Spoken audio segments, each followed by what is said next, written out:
ஹல்லேலூயா, ஸ்தோத்திரம் ஆண்டவரே. இந்த அருமையான நல்ல ஒரு நாளிலும் உங்கள் ஒவ்வொருவரையும் இந்த தேவனுடைய செய்தியின் மூலியமாக உங்களை காணும்போது நான் மிக்க மகிழ்ச்சி அடைகிறேன். கர்த்தர் நல்லவர். இந்த நாளில் நம்மளோடு கூட பேசும்படியாக எந்த இடத்தில் இருந்தாலும் இருதயத்தை ஆண்டவருக்கு நேராக நாம் அர்ப்பணிப்போம். இயேசுவின் அன்பை மறந்திடுவாயோ, மறந்திடுவாயோ, மனித பண்பிருந்தால் இயேசுவின் அன்பை மறந்திடாதிருக்கணி சிலுவையிலே, அவர் மறந்திடாதிருக்கணி சிலுவையிலே, அவர் மரித்து தொங்கிடும் காட்சி மனதின் இல்லாதோ, மரித்து தொங்கிடும் காட்சி மனதின் இல்லாதோ, இயேசுவின் அன்பை மறந்திடுவாயோ, மறந்திடுவாயோ, மனித பண்பிருந்தால் இயேசுவின் அன்பை. அளவில்லா அன்பு, அதிசய அன்பு, ஆழம் அகலம் நீளம் எல்லை காணா அன்பு, மலை போல் எழுந்தன்னை வளைத்திடும் அன்பு, மலை போல் எழுந்தன்னை வளைத்திடும் அன்பு, சிலையன பிரமையில் நிறுத்திடும் அன்பு, இயேசுவின் அன்பை மறந்திடுவாயோ, மறந்திடுவாயோ, மனித பண்பிருந்தால் இயேசுவின் அன்பை.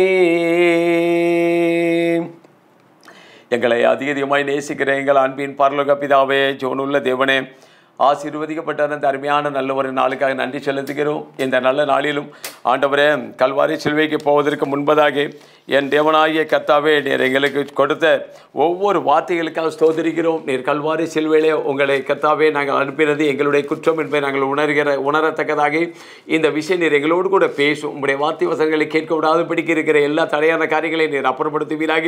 உங்களுடைய பிள்ளைகளுக்கு இது பிரயோஜனமாக ஆசீர்வாதமாக அமையட்டும். நீர் பேசும், நாங்கள் கேட்கிறோம். இயேசுவின் என் நாமத்தில் ஜெபிக்கிறோம் எங்கள் ஜீவனுள்ள நல்ல தகப்பனே, ஆமென், ஆமென். கிறிஸ்துவுக்குள் அன்பான சகோதர சகோதரிகளே, இந்த நாளிலும் ஆண்டவர் எனக்கு கொடுக்கக்கூடிய ஒரு தலைப்பு, இயேசு கிறிஸ்து கல்வாரி சிலுவையை சுமந்து செல்லும் பொழுது முதல் விசை, இரண்டாம் விசை, மூன்றாம் விசையும் ஆண்டவர் முகம் கொப்பர விழுகிறார். அது ஏன், எதற்காக, யாருக்காக என்பதை குறித்து இந்த நாளிலும் நாம் தியானிப்போம். ஆனால் அதற்கு முன்பதாக இயேசு கிறிஸ்து கல்வாரி சிலுவைக்கு போவதற்கு முந்தின நாள், இதே வியாழக்கிழமை அவருக்கு நேர்ந்த அநேக பிரச்சனைகள் உண்டு. ஆனால் அந்த பிரச்சனைகளையும் இயேசு கிறிஸ்து நமக்கு கற்றுக் கொடுத்த சில பாடங்களையும் நாம் தியானித்து விட்டு அந்த மூன்றாம் விசை குப்புற விழுந்ததை குறித்து நாம் தியானிப்போம். எனக்கு அன்பான சகோதர சகோதரிகளே, இயேசு கிறிஸ்து அன்றை காட்டி கொடுக்கப்படுவதற்கு முன்பதான அந்த நாள் பஸ்காவை ஆயத்தம் பண்ணினார். தன்னுடைய சீடர்களை அழைத்து அந்த நாட்களிலே பஸ்கா பண்டிகை என்று சொல்லி ஒரு பண்டிகையை ஆயத்தப்படுத்தினார்.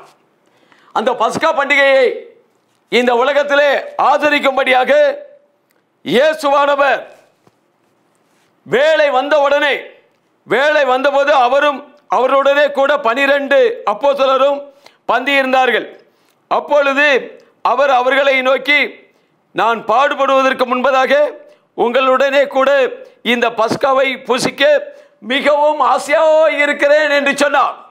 எனக்கு அன்பான சகோதர சகோதரிகளே, ஒரு பஸ்கா பண்டிகையை சீசர்களோடு கூட இருந்து அந்த அன்பின் ஐக்கியங்களை கொடுத்து நம்மோடு கூட நாம் வரும் வரை இவர்கள் இந்த ஐக்கியத்திலே காணப்பட வேண்டும் என்று சொல்லி ஒரு பஸ்கா பண்டிகையை ஆயத்தப்படுத்த ஆசையாக இருந்தாராம். அப்போது அந்த பஸ்கா பண்டிகையை ஆயத்தப்படுத்தும் போது அதே இடத்திலே 12 சீசர்களும் இருக்கிறார்கள். யூதாஸ் காரியத்தை என்று சொல்லக்கூடிய அந்த மனுஷனும் இருக்கிறான். ஆனால் அவரோ அதில் 21வது வசனத்தை பார்த்தோம் என்று சொன்னால், பின்பு இதோ என்னை காட்டி கொடுக்கிறவனுடைய கை என்னோடு கூட பந்தி இருக்கிறது. ஆண்டவருக்கு தெரியும், 12 சீசர்கள் ஆண்டவர் தெரிந்தெடுத்தார். இந்த 12 பேரில் ஒருவன் காட்டி கொடுப்பான், ஒருவன் மறுதளிப்பான், மீண்டும் மந்தைகள் சிதறடிக்கப்படும், எல்லா ஆடுகள் சிதறடிக்கப்படும் என்று சொல்லி அவர் தெளிவாக சொல்லி இருந்தார். அதே போன்று அந்த பஸ்கா பண்டிகையை ஆசரித்துக் கொண்டிருக்கிற வேளையிலே இந்த யூதாஸ் காரியத்துக்கு உள்ளுக்குள்ள அந்த லூக்கா 22வது அதிகாரம் அதுல 3வது வசனத்தை பார்த்தோம் என்று சொன்னால், அப்பொழுது 12 ஒருவனாகிய யூதாஸ் காரியத்தனும் மறுவேறு கொண்ட யூதாசுக்குள் சாத்தான் புகுந்தான். நினைச்சா இயேசு கிறிஸ்து இந்த பஸ்கா பண்டிகையோட நம்மளை விட்டு போயிடுவார். ஆனா நமக்கு பணம் தேவை, இந்த உலகத்தில் செலவு பண்றதுக்கு பணம் தேவை. ஆனா இயேசு விட்டுட்டான். இயேசு இந்த பூமியில இருக்கும்போது எத்தனை அற்புதங்களை செய்தார், எத்தனை முறை தன்னுடைய மரணத்தை குறித்து அறிவித்திருக்கிறார். எல்லாத்தையும் மறைஞ்சான். மறந்த நிமிடமாக இவன் பணத்து மேல ஆசை வச்சான். சாத்தான் அவனுக்குள்ள புகுந்தான். பணத்து மேல ஆசை வச்சு இயேசு கிறிஸ்துவை காட்டி கொடுத்தான். ஒரு 30 வெள்ளிக்காசுக்காக அங்க உள்ள பிரதான ஆசாரியர்கள் தலைவர்கள்லாம் இந்த இயேசுவை எப்படி பிடிக்கலாம் அப்படி சொல்லி வகை தேடிக்கிட்டு இருக்கிறாங்க.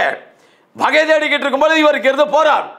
இவன் நேரா போய் அவரை காட்டி கொடுத்தா எனக்கு என்ன தருவீங்க? அப்போது அவர்கள் 30 வெள்ளிக்காசு உனக்கு தருவோம் அப்படிங்கிறாங்க. 30 வெள்ளிக்காசை தாரோம்னு சொன்ன உடனே அந்த 30 வெள்ளிக்காசுக்காக இயேசு கிறிஸ்து கூட இருந்து தின்னவன் கடைசியில் இன்னைக்கு 30 வெள்ளிக்காசுக்காக அவரை எப்படியாவது காட்டி கொடுக்க அவன் ஆசையா அவன் வகை தேடிக்கிட்டு இருக்கிறான். கடைசியில் ஒரு நாள் இயேசு கிறிஸ்து வழக்கமாக ஒளிமலை எனப்பட்ட ஒரு மலையில போய் உட்கார்ந்து அவர் ஜெபம் பண்ணுவாராம். அதே 22வது அதிகாரம் 39 அதில் சொல்லப்படுகிறது. பின்பு அவர் புறப்பட்டு வழக்கத்தின்படி ஒளிமலைக்கு போனார். அவருடைய சீசரும் அவரோடு கூட இருந்தார்கள். அவர் வழக்கமா ஒவ்வொரு நாளும் அந்த ஒளிமலை எனப்பட்ட மலையில போய் உட்கார்ந்து ஜெபம் பண்ணுவாராம். அதே 21வது அதிகாரம் 37வது வசனத்தில் இயேசு கிறிஸ்து முழுவதும் ஒலிவமலை என்னப்பட்ட மலையில போய் உட்கார்ந்து ஜெபம் பண்ணுவாராம். பகற்காலத்திலே வெளியே போய் ராக்காலத்தில் ஒளிமலை என்னப்பட்ட மலையில போய் ஜெபம் பண்ணுவாராம். ஆனா பகல்ல தேவாலயத்திலோ தெருக்களிலோ பட்டணங்களிலோ அவர் சென்று பரலோக ராஜ்யத்தை குறித்து பிரசங்கித்து வந்து கொண்டு இருந்தார். ஆனா இப்படிப்பட்ட நேரங்களில் இந்த யூதாஸ் காரியத்துக்கு தெரியும் இவர் எங்க போய் ஜெபம் பண்ணுவாரு, எத்தனை மணி வரைக்கும் ஜெபம் பண்ணுவார் நல்லா தெரியும். நேரம் வாரம் நான் அவரை இப்படிதான் காட்டி கொடுப்பேன், நான் புத்தத்தினால காட்டி கொடுப்பேன் அப்படி சொல்லிட்டு இருக்கிறான். அவர்கள் ஒரு செய்கை காட்டியிருக்கான். அதே மாதிரி இயேசு கிறிஸ்து இந்த பஸ்கா பண்டிகை ஆசரித்துக் கொண்டு இருக்கும்போது எல்லாருக்கும் முன்பதாக அங்கிருந்து நேராக வந்தான். நான் அவரை காட்டி கொடுக்கும்போது எப்படி காட்டி கொடுப்பேன் அப்படின்னு சொல்லி நல்ல செய்கை கொண்டிருந்தான். கடைசியில் இயேசு கிறிஸ்து ஒரு நாள் அந்த ஒளிமலை எனப்பட்ட மலையில போய் உட்காந்து ஜெபம் பண்ணி அது பக்கத்தில் கெத்செமனே தோட்டத்தில் அந்த தோட்டத்தில் உட்காந்து ஜெபம் பண்ணிட்டு இருக்கிறார். சீசர்கள் ஒரு சிலர் பேதுரு யோவானை அழைச்சு கொண்டு போயிட்டு இருக்கிறார். அந்த சீசர்களை நீங்க எங்க உட்காந்து ஜெபம் பண்ணுங்கன்னு சொல்லி அவர் தனியா போய் ஜெபம் பண்ணிட்டு இருக்காரு. அப்படிப்பட்ட ஒரு நேரத்தில் இந்த யூதாஸ் காரியத்து வரும் நேரா வந்து நான் அவரை வந்து யாரை முத்தம் கொடுக்கிறோனோ அவன் தான் பிடிச்சுக்காங்க அப்படிங்கிறார், சைகை கொடுத்திருக்கிறார். கடைசியில் அதே மாதிரி வந்து எங்க வந்த உடனே ரபி ரபின்னு சொல்லி அவரை அணைக்கிற மாதிரி அன்பு காட்டுற மாதிரி காட்டி அவரை வந்து முத்தம் கொடுத்து அந்த 30 வெள்ளிக்காசுக்காக காட்டி கொடுத்தான். எனக்கு அன்பான சகோதர சகோதரிகளே, பணம் அவன் உள்ளத்தில் அந்த பண ஆசை இருந்ததுனால அவன் 30 வெள்ளிக்காசுக்கு ஆண்டவரை காட்டி கொடுத்தான். கடைசியில் அவர்கள் வந்து கைது பண்ணி கொண்டு போயிட்டாங்க. ஆனால் இதே பஸ்கா பண்டிகையை ஆசரிப்பதற்காக அவர் ஆரம்பத்தில் சொல்லியிருந்தார். நீங்க யோவான் 6வது அதிகாரத்தில் நானே ஜீவாப்பும் என்னை புசிக்கிறவன் மரித்தாலும் பிழைப்பான். அது அழகா இந்த 6வது அதிகாரத்தில் 48 இருந்து நீங்க படிச்சு பார்த்தீங்கன்னா யோவான் 6:48 இருந்து படிச்சு பார்த்தீங்கன்னா அழகா தெரியும். அதே யோவான் 13வது அதிகாரத்தில் இயேசு கிறிஸ்து அந்த ராபோஜனம் பண்ணும்பொழுது பார்த்தீங்க அப்படின்னாக்க அந்த யோவான் 13வது அதிகாரத்தில் இயேசு உலகத்தில் விட்டு அந்த சீசர்கள் மத்தியில் ஒரு பஸ்கா பண்டிகை ஆசரித்துக்கிட்டு இருக்கிறாங்க. அவர் 4வது வசனம், போஜனத்தை விட்டு எழுந்து வஸ்திரங்களை கலட்டி வைத்து ஒரு சீலையை எடுத்து அறையிலே கட்டிக்கொண்டு பின்பு பாத்திரத்தையும் தண்ணீரையும் பார்த்து சீசர்களுடைய கால்களை கழுவ ஆரம்பிச்சிட்டாரு. எங்க அகில அந்த சராசரங்களை உருவாக்கிறவர், வானம் எனக்கு சிங்காதனம் பூமி எனக்கு பாதப்படி பொன் வெள்ளி எல்லாம் என்னுடையதான் என்று சொன்ன தெய்வம் அவர் தன்னைத்தானே தாழ்த்தி அடிமையின் ரூபம் எடுத்து மனித சாயலாக வந்து இன்னைக்கு தன்னை 12 சீசர்களுடைய கால்களை கழுவ ஆரம்பிச்சிட்டாருங்க. ஏங்க எவ்வளவு தாழ்மை, எவ்வளவு தாழ்மை! இன்னைக்கு நம்ம ஊர்ல நம்ம செய்வோமா? நம்ம செய்வோமா? யாருடைய கால்களையா கழுவோமா? யாருக்காவது குனிஞ்சா அவருடைய பார்த்து தொட முடியுமா? கீழே குனிஞ்சா ஏதாவது அவருக்கு சாமா விழுந்தாலும் அவங்க காலுக்கு நேரம் விழுந்தா எடுக்க மாட்டான், எடுக்க மாட்டான். ஆனா இயேசுவானவர் இந்த இடத்துல தன்னை தாழ்மையை கற்றுக் கொடுத்தார், தாழ்மையை கற்றுக் கொடுத்தார். காட்டி கொடுக்கிற மனுஷனை பத்தி நல்லா தெரியும். அவனையும் ஆண்டவர் வந்தல அவன் மேல கோபப்படல. சிநேகிதரே, முத்தத்தினாலவா என்னை காட்டி கொடுக்கிற? அப்பவும் சிநேகிதனே என்று சொன்னார். தேசித்தார், பாச அன்பை வெளிப்படுத்தினார். அதன் பிறகு பார்த்தீங்க அப்படின்னாக்க இப்ப பஸ்காவை ஆசரித்து கொண்டு இருக்கும்போது எல்லாரும் போய்க்கும் போது நேரம் வாரார். யூதாஸ் காரியத்தை காட்டி கொடுத்த மாதிரி அங்க வாராங்க. அவரை கைது பண்ணி நேரம் என்ன செய்றாங்க அப்படின்னாக்க அரண்மனை கொண்டு போயிட்டாங்க. ராத்தினுடைய அரண்மனை கொண்டு போயிட்டாங்க. அங்க ஏரோதனுடைய அரண்மனையில் கொண்டு போய் வைக்கும் பொழுது எங்க முதல்ல சொல்லியிருந்தார், ஒருவன் காட்டி கொடுப்பான். பேதுருவை பார்த்து சொன்னார், பேதுருவே நீ என்ன 3 தரம் மறுதளிப்ப? அந்த ராத்திரியில சேவல் கூவும்னு சொல்லியிருந்தார். அதே மாதிரி இயேசு கிறிஸ்துவை கைது பண்ணி கொண்டு போறாங்க. கொண்டு போய் பிரதான ஆசாரியருடைய அந்த அரண்மனைக்குள்ள நிப்பாட்டுறாங்க. அந்த ஆசாரியருடைய அரண்மனையில் நிப்பாட்டினோடு சேனை தலைவர்கள் மூப்பர்களை நோக்கி ஒரு கல்லனை பிடிக்க புறப்படுவது போல் புறப்படுவீர்கள். ஆனா திறவடா கூட தான் இருக்கிற. ஆனா வேலை வந்தது, கரெக்டா அவரை கைது பண்ணி கொண்டு போனாங்க. கொண்டு போன உடனே ஒரு பேதுரு எல்லாரும் விட்டுட்டு ஓடிட்டான். மந்தைகள் சிதறடிக்கப்படும் அப்படின்னு சொன்ன மாதிரி எல்லாம் சிதறடிச்சு ஓட ஆரம்பிச்சான். கடைசியில் இயேசு கிறிஸ்துவ கைதியாக பிடிச்சு கொண்டு போய் பண்றாங்க. ஆனா இதை கண்ட பேதுரு பின்னாடியே ஓடுறான். அவர் மேல வைத்த அன்பு கொஞ்சம் பாத்திரத்துல ஓடுறான். ஓடி போய் நான் சாவியிலும் துக்கத்திலும் மரத்திலும் உம்மோடு கூட மறிப்பேனே தவிர நான் மறுதளிக்க மாட்டேன்னு சொன்னவன் ஆண்டவர் சொன்ன மாதிரி பின்னாடி போறான். ஆனா இங்க போன உடனே அதே லூக்கா 22வது அதிகாரம், மார்க் 14வது அதிகாரம், மத்தேயு 26வது அதிகாரம் இதில் நம்ம படிச்சு பார்க்கும்போது இந்த பேதுருவானவன் வாரார், பின்னாடியே வாரார். வந்து அங்க வந்தார் அரண்மனை முற்றத்தில். நல்ல மழை, நல்ல இரவு வேலை. ஆனா அங்க அரண்மனை முற்றத்தில் எல்லாரும் குளிர் காஞ்சிக்கிட்டு இருக்கிறாங்க நெருப்பை போட்டு. ஆனா இயேசு கிறிஸ்துவ உள்ள கொண்டு போனாரு. உள்ள கொண்டு போய் இயேசு கிறிஸ்து இந்த உலகத்தில் இருக்கும்போது சொல்லியிருந்தான், நான் இப்படிதான் கைது பண்ணி என்னை கொண்டு போவாங்க, கொண்டு போய் என் முகத்தில் என்னை கண்ணத்தில் அறைவாங்க, என்னை கொட்டுவாங்க, என் முகத்தில் காரி துப்புவாங்க, இந்த உலகத்தில் அப்படிப்பட்ட சூழலில் பாடுபடணும்னு சொல்லி இயேசு கிறிஸ்து சொல்லியிருந்தான். அதே மாதிரி பார்த்தீங்க அப்படின்னாக்க இவரை கைதியா பிடிச்சு கொண்டு வந்து ஒருத்தர் கண்ணத்தில் அடிக்கிறான், ஒரு வந்து காரி துப்புறான், ஒரு கோலால் அவர் அடிக்கிறான். உன்னை அடிச்சவன் யாரு சொல்லு பாப்போம், ஞான திருச்சினால சொல்லு பாப்போம் அப்படின்னாரு. இயேசுவுக்கு தெரியாதா? இயேசுவுக்கு தெரியாதா என்னை அடிச்சவன் யாருன்னு சொல்லி? ஒவ்வொரு முடியையும் தேவன் எண்ணி வைத்திருக்கிறார். உன் தலையில் உள்ள ஒவ்வொரு முடியும் எண்ணப்பட்டிருக்கிறது அப்படிங்கிறார். அப்படிப்பட்ட தெய்வம் உன்னை அடிச்சா யார் சொல்லு பாப்போம் அப்படிங்கிறார். ஒருவன் பரியாசம் பண்றான். ஆனா இதை பேதர் பார்த்துக்கிட்டு இருக்கிறா. இவர் அடிக்கிற அடி இவர்களை விழக்கூடிய உதவியில பார்த்து அப்படின்னாக்க கடைசியில இவன் வந்து குளிர் காய்ச்சிக்கிட்டு இருக்கிறான். குளிர் காய்ச்சிக்கிட்டு இருக்கும்போது அதே லூக்கா 22வது அதிகாரம் 54 இருந்து நீங்க படிச்சு பார்த்தீங்க அப்படின்னாக்க அவரோடு நல்லா தெரியும். அப்போ 56வது வசனத்தில் பார்த்தோம் அப்படின்னாக்க அங்க முற்றத்தில் நடுவில் நெருப்பை மூட்டி அதை சுற்றி உட்கார்ந்த போது பேதுருவும் அவர்கள் நடுவில் வந்து உட்கார்ந்தார். அப்பொழுது ஒரு வேலைக்காரி அவனை நெருப்பட்டையிலே உட்கார்ந்து இருக்கிறதை கண்டு அவனை உற்று பார்த்து இவனும் அவனோடு இருந்தவன் என்றார். உடனே அவன் சொல்றார், அவனோடு அதற்கு அவன் ஸ்திரீயே அவனை அறியேன் என்று மறுதளித்தாள். சற்று நேரத்திற்கு பின்பு வேறொருவன் அவனை கண்டு நீயும் அவனோடு இருந்தவன் என்றான். அதற்கு பேதுரு, மனுஷரே நான் அவரை அறியேன், அவன் யாரும் தெரியாது. இயேசு கிறிஸ்து அப்படி இருக்கிறார், யாரும் தெரியாட்டான். 3ஆம் விஷயம், ஏறக்குறைய 1 மணி நேரத்திற்கு பின்பு வேறொருவன் அவனை கண்டு மெய்யாகவே இவனும் அவனோடு இருந்தான், இவன் கலிலேயன் தான் என்று சாதித்தான். உடனே அவன் என்ன செய்யறான் அப்படின்னாக்க இதே மார்க் 14வது அதிகாரம் மத்தேயு 26வது அதிகாரத்தில் இதே சப்ஜெக்ட்ல இருக்கு. அங்க பாத்தீங்க அப்படின்னாக்க 3வது அவன் சொன்னவனே இல்லை இல்லை இவன் யாரும் தெரியாது அப்படின்னு சபிக்கவும் சத்தியம் பண்ணவும் தொடங்கிட்டான். யாருமே தெரியாட்டாரு. கடைசியில் பார்த்தீங்கன்னா இயேசு கிறிஸ்து அவன் சபிக்கவும் சத்தியம் பண்ணவும் தொடங்கினபடி அப்பொழுது கர்த்தர் திரும்பி பேதுருவை நோக்கி பார்த்தாராம். பேதுருவை நோக்கி பார்த்தார். பார்க்கும்போது எப்படி இருந்திருக்கா அவருடைய பார்வை? அவருடைய பார்வை எப்படி இருந்திருக்கும்?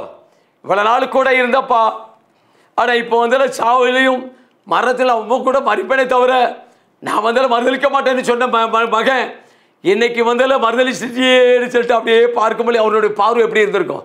பார்வை எப்படி இருந்திருக்கும்?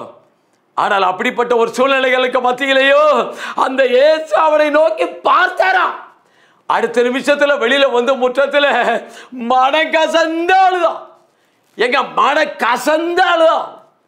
எனக்கு அன்பான சகோதர சகோதரிகளே, இதே பேதுரு மன கசந்த ஆளுதான். இயேசு எல்லாரும் போயிட்டாங்க.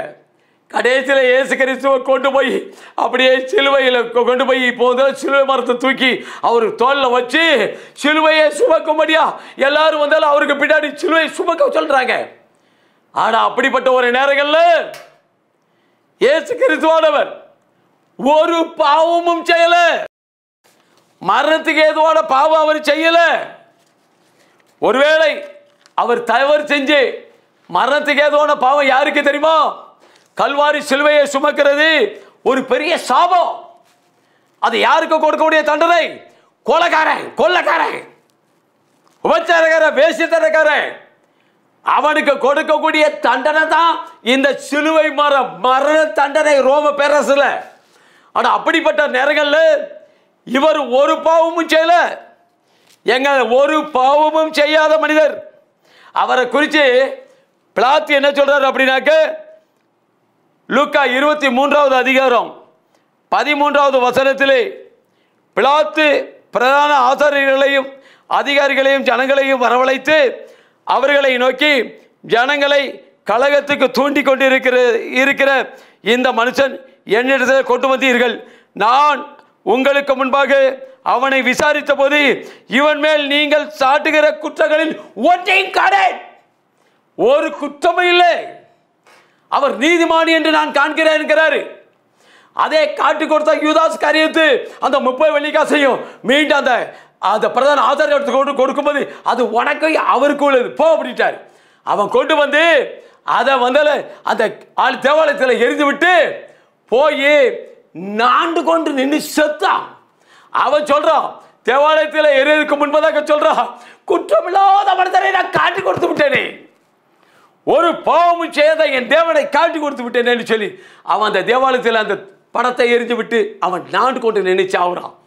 எனக்கு அன்பான சகோதர சகோதரிகளே, அதற்கு பிறகு பார்த்தீங்க அப்படின்னாக்க 15வது வசனத்தில் உங்களை ஏரோதின் இடத்திற்கு அனுப்பினேன். இப்ப பிலாத்தின் இடத்திலிருந்து ஏரோது கிட்ட அனுப்பிட்டாங்க. அங்க ஏரோது ராஜா அவர் சொல்றார், ஏரோதின் இடத்துக்கு அனுப்பினேன், அவரும் இவனிடத்திலே குற்றம் காணவில்லை, மரணத்துக்கு ஏதுவான இவனிடத்திலே மரணத்துக்கு ஏதுவாக ஒரு குற்றம் நான் காணல அப்படிங்கிறார். எங்க பிலாத்து குற்றம் கண்டுபிடிக்க முடியல, ஏரோது குற்றம் கண்டுபிடிக்க முடியல. எங்க காட்டி கொடுத்த 30 வெள்ளிக்காசை கொண்டு போய் போட்டு குற்றமில்லாத மனுஷனை காட்டி கொடுத்துட்டேன்னு சொல்லி அவன் இறுதி குற்றம் உணர்வுபட்டு அவன் தற்கொலை நாடு கொண்டு நின்று செத்தான். இயேசு மேல ஒருவர் குற்றம் கண்டுபிடிக்க முடியல. ஆனா அக்காலத்தில் பரபாஸ் என்பவன் அவன் தான் கொள்ளைக்காரன். ஆனா அவனை தான் ஒரு பெரிய கைதியா இருக்கிறாங்க. ஆனா அந்த நாள் அந்த பண்டிகை நாள் யாரையாவது ஒருவர் விடுதலை பண்ணணும்னு சொல்லி மனதா இருக்கிறாங்க. அப்படி இருக்கும் பொழுதும் அப்ப பரபாஸ் என்பவன் கொலைக்காரன். ஆனா இயேசுவா ஒரு குற்றத்தை செய்யல. கொலைக்கு உரிய தண்டனைகள் அவர் மேல இல்ல. ஆனா இல்லாதிருந்தோ அவர்கள் இந்த ஜனங்கள் என்ன சொல்றாங்க, பரபாசை விடுதலை பண்ணு, இயேசுவை சிலுவையில் ஏற. எப்படி இருக்கு இன்னைக்கு இந்த உலகம்? நல்லவர்கள் கையில் அல்ல, பொல்லாதவர்கள். உலகம் சொல்லுது, கொலைகாரன் எனக்கு வேணும், கொள்ளைக்காரன் வேணும், நல்லத வேண்டாம், அவனை சிலுவையில் அறையும். ஏசு என்ன குற்றம் செய்தாரப்பா? ஒரு பாவமும் செய்யல.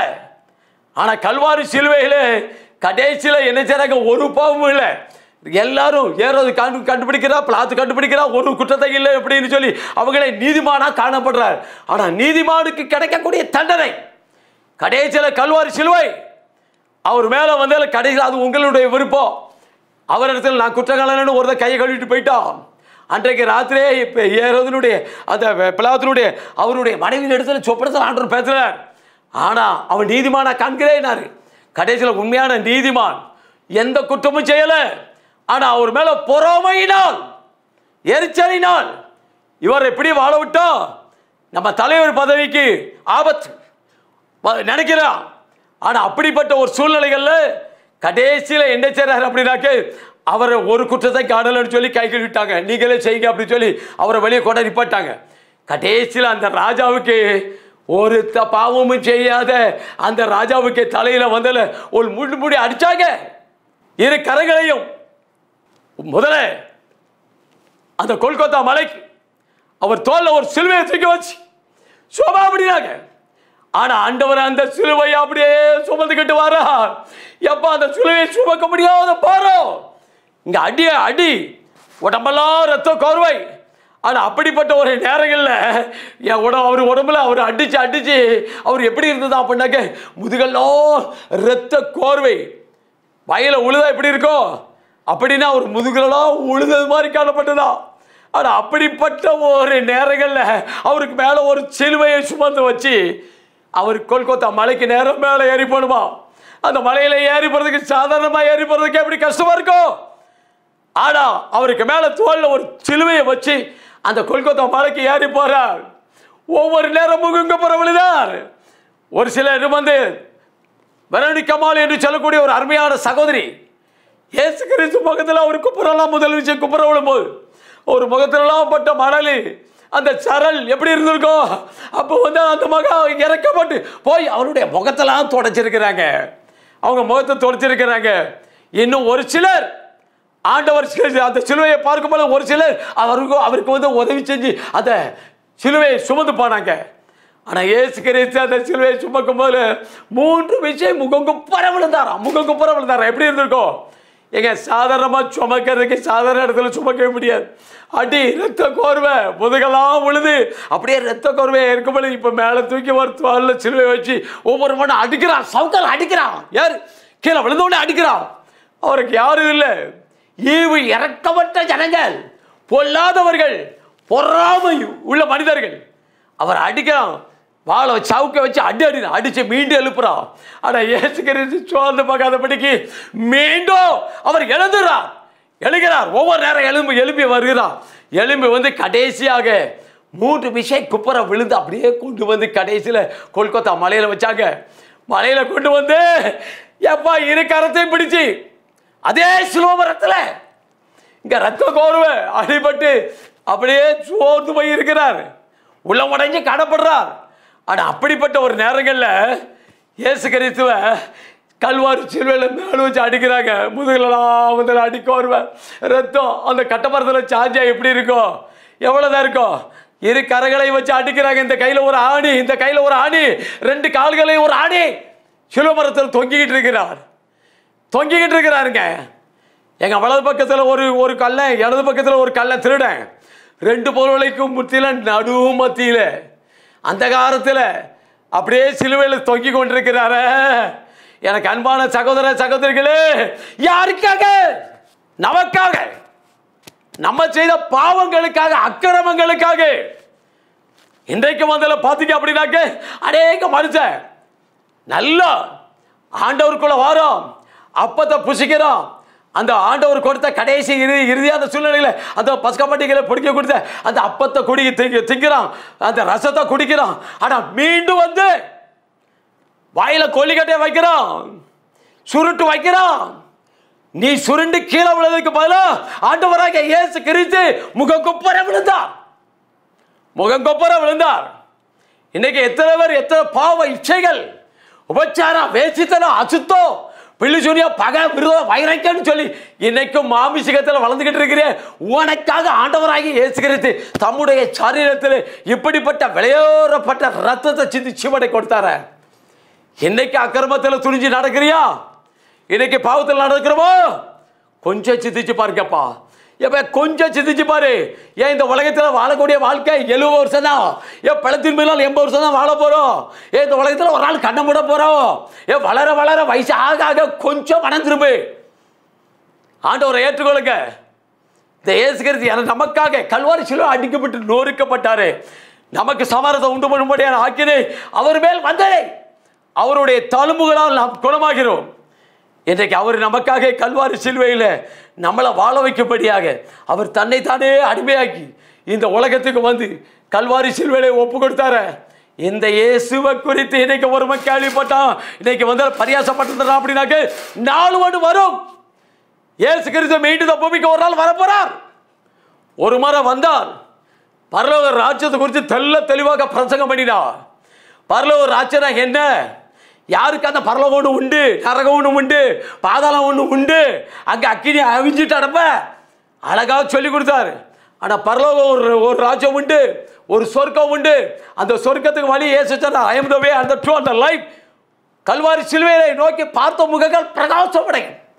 அந்த முகங்கள் ஒருபோதும் வெட்கமடையாதாம். இன்னைக்கு கல்வாரி சிலுவையிலே ஆண்டவராகிய இயேசு கிறிஸ்து எனக்காக தான் அடிக்கப்பட்டார், என் பாவங்களுக்காக அடிக்கப்பட்டார், என்னை வாழ வைக்கும்படியாக அவர் அடிக்கப்பட்டார் என்று சொல்லி எந்த ஒரு மனுஷன் எவரு சிந்திக்கிறார்களோ அவருடைய உள்ளத்தில் இயேசு வருவார். இயேசு வந்தாருன்னா அவன் பாவம்லாம் மன்னிக்கப்படும். பாவத்தை மன்னிக்கிற ஒரே ஒரு அதிகாரம் இயேசு கிறிஸ்துக்கு தான் உண்டு. மத்தேயு 6:9, மார்க்கு 2வது அதிகாரம், அங்கே 2வது அதிகாரம் 10வது வசனம், பூமியிலே பாவங்களை மன்னிக்கிற அதிகாரம் இயேசு கிறிஸ்துவுக்கு உண்டு என்பதை நீங்கள் அறிய வேண்டும். அவர் ஒருவர் தான். இயேசு கிறிஸ்துவினுடைய ரத்தம் சகல பாவம், நோய், சாபம் எல்லாவற்றையும் சுத்திகரிக்க அது உண்மையும் பரிசுத்தமும் உள்ள ரத்தமா. எனக்கு அன்பான சகோதர சகோதரிகளே, எனக்கு மனம் திரும்பிகளா? இன்றைக்கு இந்த இருதயத்தை ஆண்டவருக்கு நேரம் அர்ப்பணிப்போமா? ஒரே ஒரு கதை, சின்ன ஸ்டோரியை மட்டும் சொல்லி முடிச்சிடுறேன். எனக்கு டைம் ஆயிட்டு. ஏசப்பாவை குறித்து பேசிக்கிட்டே இருக்கலாம்ப்பா. இன்னைக்கு மரித்து உயிர்த்தல் ஆண்டவர் எங்கே போனார்? இயேசு கிறிஸ்து மீண்டும் ஒரு நாள் மரித்து உயிர்த்தல் ஆண்டவர் சொன்னார், நான் மீண்டும் ஒரு நாள் இந்த பூமிக்கு வருவேன், நான் எங்கே இருக்கிறேன்னா உங்களை வைத்துக் கொள்வேன், நான் உங்களை திக்கற்றவர்களை விட மறுபடியும் வருவேன் அப்படிங்கிறார். இந்த பூமியை மீண்டும் ஒரு முறை வரும்போது நியாயம் இருக்கிறவர் நியாயாதிபதியாக வருவார், நியாயாதிபதியாக வருவார். எனக்கு அன்பான சகோதர சகோதரிகளே, 2 இடம். ஒரு முறை ஒரு தகப்பனாக இருக்கு, 2 பிள்ளைகளாம். அந்த 2 பிள்ளைகள ரெட்ட பிள்ளைகள்.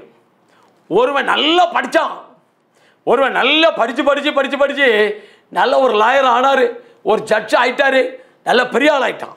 ஆனால் ஒருவன், ரெட்ட பிள்ளையில் ஒருவன் உதாரித்தனமான மனிதர்கள் கூட சேர்ந்து பொல்லாத பாவ பழக்க வழக்கங்களில் சேர்ந்து கொலைக்காரன் கொள்ளை இப்படிப்பட்ட சூழ்நிலையில் காணப்பட்டான். கடைசியில் ஒரே ஒரு நாள் இந்த கொலைக்காரன் ஒரு இடத்துல எத்தனையோ தவறுகள் செய்து அவனுக்கு வந்து எப்படியோ ஜாமீன் எடுத்து வெளியே வந்துட்டான். ஒரே ஒரு நாள் பயங்கரமான கொலை தண்டனை போய் நிற்கிறான். அப்போ அங்கே ஜெயிலில் கோர்ட்டில் போய் நிற்கிறார். அப்போ கோர்ட்டில் அப்படி நிற்கும் போது எதில் பார்க்கிறார், ஆகா எங்கள் அண்ணன் ஜட்ஜாக இருக்கார், இதில் எனக்கு விடுதலை தந்துடுவார், ஏன்னா எங்கள் அண்ணன் என் மேலே ரொம்ப பாசமாக இருப்பார், என் பாசமாக இருக்கிறனால எங்கள் அண்ணன் எனக்கு விடுதலை தந்துடுவார் அப்படிங்கிறாரு. அப்படின்னு அவன் உள்ளத்தில் நினச்சிட்டே இருக்கான். இவர் அழகாக உட்காந்து எல்லாத்தையும் படித்து பார்த்தாரு. பார்த்துட்டு இப்படிப்பட்ட மனுஷனுக்கு மரண தண்டனை அப்படின்னு மரண தண்டனை எழுதிட்டார். எழுதி அவனுக்கு இத்தனாம் தேதி அன்னைக்கு இவனுக்கு மரண தண்டனைன்னு எழுதியாச்சு. எழுதின உடனே பார்க்கலாம், ஐயோ எனக்கு மரண தண்டனையா? உடனே போலீஸ் பிடிச்சி கை களமா பிடிச்சி உள்ளே கொண்டு போயிட்டாங்க. எனக்கா மரண தண்டனை அப்படின்னு சொல்லிட்டு மரண தண்டனை அன்னைக்கு தான் அவன் பயப்படுறான், அழுதான். கடைசியில் அவர் வந்து அண்ணன்னு பார்க்கல, உடன்பிறப்புன்னு பார்க்கல, இவனுக்கு மரண தண்டனையை சரியாக செய்தார். கடைசியில் இவனை ஜெயிலில் கொண்டு போய் போட்டார். போட்டு அவனுக்கு தூக்குமாட இத்தனாம் தேதி தூக்கு. அதுக்கு முதல் நாள் சர்ச்சு போகிறார். நேராக கோர்ட்டுக்குள்ளே போய் இந்த மனுஷனை பார்க்கணும், அவனை வெளியே கொண்டாங்க அப்படின்னாரு. அவர் கொண்டு வர்றார். கொண்டு வந்து வெளியில் கொண்டு வந்தார். கொண்டு வந்தவுடனே அவனை பார்த்த உடனே, அண்ணனை பார்த்த உடனே தம்பிக்கு ரொம்ப சந்தோஷம், என்னை ஜாமீன் எடுக்க வந்திருக்கிறார், எங்கள் அண்ணன் கொண்டு போயிடுவார் அப்படி ரொம்ப சந்தோஷமாக உள்ளே வந்தார். அந்த ட்ரெஸ்ஸெல்லாம் கலத்தினார். அந்த ட்ரெஸ்ஸெல்லாம் கலத்தி இவர் போட்டார். இவர் ட்ரெஸ்ஸை கலத்தி அவர் கையில் கொடுத்தாரு. கையில் இருக்கவருடைய ஃபைலெல்லாம் கையில் கொடுத்தார். நீ வெளியே போ, நான் பார்த்துக்கிட்டுறேன், நீ வெளியே போ அப்படின்ட்டார். கடைசியில் இவனை தம்பிக்காரனை வெளியே போன்ட்டார். இவன் வெளியே வந்துட்டான். ஜட்ஜி ட்ரெஸ் எல்லாம் போட்டு இவன் வெளியே அழகாக காமிச்சிட்டு வெளியே விட்டான். ஆனால் இந்த கைதியான ட்ரெஸ்ஸை போட்டுட்டு அவர் உள்ளே போய் கைதியாக இருக்கிறார். கைதியாக இருந்து நாள் வந்தது, இத்தனாம் தேதி இத்தனை மணிக்கு இவருக்கு தூக்கு தண்டனை. அப்படியே பார்க்காரு, வெளியில் தம்பி பார்க்காரு, எங்கள் அண்ணன் வெளியே வந்துட்டாரு பார்க்காரு, அண்ணன் வரல.